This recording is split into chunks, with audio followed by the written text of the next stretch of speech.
Maître Joseph Kouletata, bonjour. Bonjour, monsieur le journaliste. Vous êtes chercheur en droit de l'environnement et dans la dynamique des groupes armés. Vous avez assisté à toutes les démarches des habitants de Butembo Beni visant la restauration de la paix à région de Beni et Ituri. Quelle lecture faites-vous de toutes ces revendications de la population?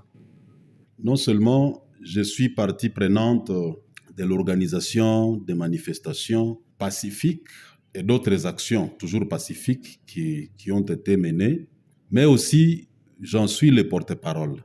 Donc je suis le porte-parole de l'organisation ou de la structure qui a été mise sur place ou sur pied, dénommée la synergie des associations et des corporations de Beni, Butembo et Lubero. Donc, en ma qualité de porte-parole, je peux dire que les retombées de nos actions pendant à peu près 2 semaines, légèrement plus, les retombées sont nombreuses, étant donné que grâce à toutes les actions que nous avons faites, les gens qui ne parlaient plus, notamment l'opinion internationale, qui ne s'intéressait pas à la question de Beni, comme la presse par exemple, nous voyons que la presse commence à s'intéresser à la question de Beni. C'est grâce à toutes les actions que nous avons pu mener jusque-là. Nous avons vu la représentante du secrétaire général des Nations Unies venir jusqu'à Beni, arriver jusqu'ici, et même Butembo. Ça, ce sont les retombées. On a vu son adjoint venir dans le même cadre. C'est toujours les retombées de nos actions. Il n'y a pas que ça. Il y a une autre autorité des Nations Unies qui s'est aussi pointée, je crois avant-hier, à Kinshasa, et qui a parlé de la situation de Beni. Je crois qu'il a été délégué par le secrétaire général des Nations Unies, M. Antonio Guterres. Ça montre que l'opinion internationale ou la communauté internationale commence à susciter un certain intérêt à la question de Beni parce que les gens de Butembo, les gens de Beni et des autres provinces qui nous ont rejoints par solidarité dans cette lutte ont décidé de faire attendre, n'est-ce pas, la voix des opprimés, les opprimés que nous sommes. Et donc, le génocide de Beni, qui a été tait pour longtemps, commence à se faire attendre. Même au niveau national, on trouvait que personne ne voulait en parler. À commencer par le chef de l'État qui n'avait jamais adressé, ne fût-ce que de simples condoléances à la population quotidiennement meurtrie, massacrée. La voix nationale, disons la voix médiatique nationale, la RTNC, qui ne voulait jamais faire passer les informations sur ce qui se passe à Beni. Bon, finalement, on avait le sentiment qu'on était réellement victime d'une certaine complicité, tant nationale qu'internationale. Mais nous sommes heureux que les lignes commencent à bouger. Donc voilà ce que je peux vous dire par rapport à tout ce que nous sommes en train de récolter comme retombées de nos actions. Et il n'y a pas que ça, un autre élément que j'allais oublier, n'est-ce pas? Il s'agit de la constitution ou la mise sur pied d'une commission spéciale pour la question de Beni au niveau de l'Assemblée nationale. Cela n'allait pas avoir lieu si jamais on ne menait pas toutes ces actions. Et donc, les gens qui lisent le bilan ou qui veulent faire le bilan de nos actions par rapport au départ ou non des troupes de la MONUSCO, non, ils se trompent. Eh bien, il y a beaucoup de choses, n'est-ce pas, qui ont été réalisées. Il y a beaucoup de retombées que nous pouvons constater aujourd'hui grâce aux actions que nous avons menées jusque-là. Et nous les avons menées, toute la population avec nous. Nul ne peut se prévaloir pour dire non, écoutez, c'est mon organisation, elle seule qui a réussi à faire ceci ou cela. Non. Toute la population de Butembo, Beni, Lubero et ailleurs, nous avons été solidaires. Quand il s'agissait de fermer ou d'arrêter toutes les activités, nous l'avons fait unanimement et sans y être obligés, parce que toute la population en a marre avec le génocide qui continue à Beni et dont le nécessaire n'est jamais fait pour que cela prenne fin. Alors, le président Félix Tshisekedi vient de déclarer l'état de siège au Nord Kivu et à la province de l'Ituri. Quelle chance peut-on accorder à cette démarche de Félix Tshisekedi? Bon, déclarer l'état de siège, c'est constitutionnel et cela relève de sa compétence comme président de la République. Eh bien, l'état de siège se décrète si et seulement si le pays entier ou une partie du pays se retrouve investi par, n'est-ce pas, par les ennemis venant de l'extérieur. Et c'est le cas pour Beni. Nous sommes agressés par des terroristes soutenus par des pays comme le Rwanda, l'Ouganda. Et il était temps, n'est-ce pas, qu'un état de siège soit décrété. Seulement, il y a un petit souci que l'opinion est en train d'exprimer, c'est celui consistant au préalable. En principe, il devrait y avoir des préalables qui devraient précéder, n'est-ce pas, cette étape ou cette phase d'état de siège. Ce n'est un secret pour personne et cela est vraiment vérifiable. Les militaires qui sont sur terrain à Beni, peut-être pas tous, mais un bon nombre, n'est-ce pas, au lieu de faire leur mission de défendre la patrie, défendre la population civile, neutraliser l'ennemi, se sont, n'est-ce pas, permis de verser dans l'affairisme au niveau de Beni. Il y a d'autres qui font le trafic des armes, des munitions. Il y a d'autres qui sont dans les cacao et consorts. Et le cas le plus récent, c'est celui, n'est-ce pas, celui des officiers et certains agents de l'ICSN sur lesquels on a mis la main le 24 mars passé, donc récemment ici. Et entre les mains de qui on a trouvé un bon nombre d'armes et de munitions. Des munitions qui n'étaient pas destinées à être vendues aux paysans cultivateurs, mais plutôt aux ennemis qui sont en train de semer le deuil au niveau de la région de Beni. Et ça, c'est un des cas parmi tant d'autres. Et nous nous disons que le chef de l'État devrait d'abord mener des enquêtes, essayer de comprendre ce qui se passe là-bas. Qui sont en train de défendre réellement la patrie et quels sont ces militaires qui sont ensemble avec l'ennemi. Parce que quelqu'un qui alimente l'ennemi avec les armes et les munitions, eh bien, il lui donne la force et les moyens de continuer la sale besogne de la balkanisation et de l'extermination de la population civile. Disons civile et non armée.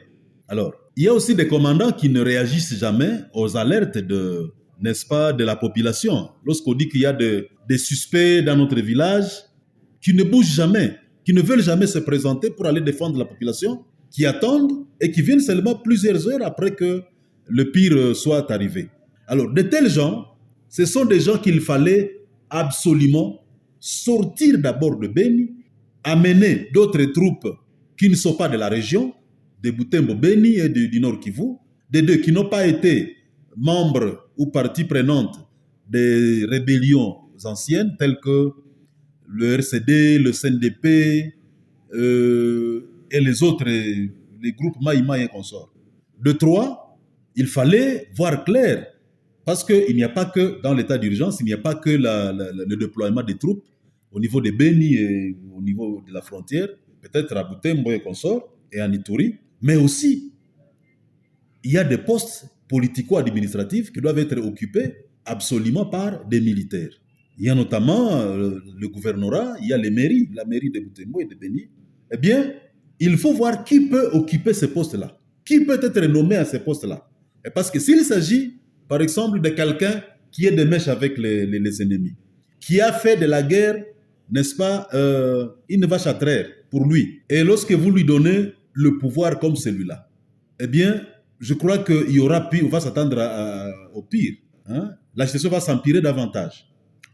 C'est pourquoi nous nous disons que le chef de l'État doit faire vraiment très, très, très attention lorsqu'il doit nommer des gens. Dans la justice, parce que c'est la justice militaire qui va fonctionner, la justice, disons, le droit, la justice, les juridictions ordinaires ou du droit ordinaire vont être suspendues momentanément. Et il n'y a que les juridictions ou les instances militaires qui vont fonctionner. Les gens qu'on va nommer là-bas, il ne faut pas que ce soit les ennemis. Il faut voir le degré, en fait, le degré de patriotisme des gens qu'on va amener pour ces différents postes. Il faut voir la moralité de ces gens-là.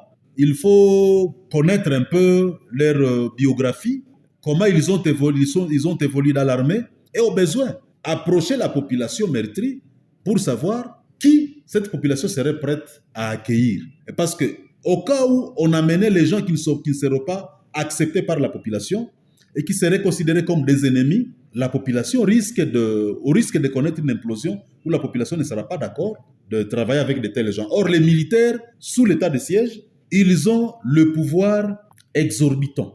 On augmente leur pouvoir et les droits et libertés des citoyens qui sont dans la zone sous l'état de siège se trouvent rétrécis. Hein, on restreint leurs libertés et droits fondamentaux. Et c'est pourquoi il fallait vraiment que sous ce régime, qu'il y ait des militaires loyaux, intègres, honnêtes et engagés réellement pour la défense de la République. Mais si on amène des gens qui viendraient faciliter la balkanisation, je crois que la population ne va pas accepter. Et avec ces pouvoirs exorbitants que vous allez donner aux militaires, maintenant, il va tuer tout le monde. Et vous constaterez que décréter cet état de siège n'aura pas résolu le problème. Donc, il y a des préalables. Le chef de l'État doit ouvrir l'œil et le bon avant, n'est-ce pas, de décréter par son ordonnance la prise ou le début effectif, n'est-ce pas, de ce régime d'état de siège. Alors, avec la présence de plusieurs dizaines de groupes armés dans la province du Nord Kivu et de l'Ituri, mais aussi avec tous ces problèmes que vous venez d'évoquer, peut-être auxquels le président n'a pas tenu compte avant de déclarer cet état de siège, est-ce que la région a plus de chances d'être libérée des mains des ennemis, surtout des groupes armés étrangers? Bien, ce sont les cartes entre les mains du chef de l'État. Je lui demande de jouer ces cartes. Nous sommes dans un jeu de cartes, qu'il joue ces cartes. Néanmoins, je ne cesserai de rappeler que nous avons un atout.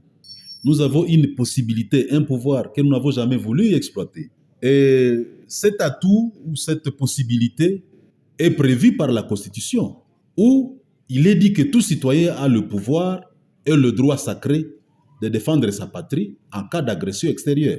Si le chef de l'État trouve que ces troupes pourraient être surpassées par la situation de Béni, qu'il ne traîne pas à mettre en œuvre l'article 63. Pendant l'état de siège, on peut commencer, n'est-ce pas, à administrer une petite formation paramilitaire, n'est-ce pas, à la population. Toute la population active pourra apprendre le maniement de l'arme. On lui inculque quelques notions de patriotisme et de civisme et on lui montre comment il peut défendre son pays tout en gardant son statut de civil. Parce que c'est un régime momentané. Ce n'est pas un régime de carrière. Pour dire vous avez appris l'arme pendant quelque temps pour appuyer les forces de l'ordre dans l'armée et que vous devriez passer toute votre carrière dans l'armée. Non. C'est seulement pendant ce moment-là que le médecin, les enseignants, les avocats, les magistrats, les commerçants et tout le monde, les éleveurs, les cultivateurs, peuvent mettre la main à la hache, n'est-ce pas? Mettre la main à la manche, voulais-je dire, pour appuyer les forces de l'ordre à neutraliser l'ennemi. Je crois que c'est l'occasion, pendant que nous sommes dans la zone sous l'état de siège, eh bien, que le chef de l'État ait l'aimabilité de permettre à ce que une petite structure puisse être mise sur pied afin d'organiser cette formation rapide de population civile dont les citoyens actifs. Et cela pourra aider si jamais nos militaires se trouvent subordonnés, disons débordés par la puissance des feux ennemis. Cette population constitue des ressources susceptibles d'appuyer les militaires et nous allons libérer notre pays avec beaucoup de joie. Monsieur Joseph Poulet-Tata, je rappelle que vous êtes chercheur à droit de l'environnement, mais aussi dans la dynamique des groupes armés, surtout dans la province du Nord Kivu. Nous vous remercions. C'est moi qui vous remercie, monsieur le journaliste.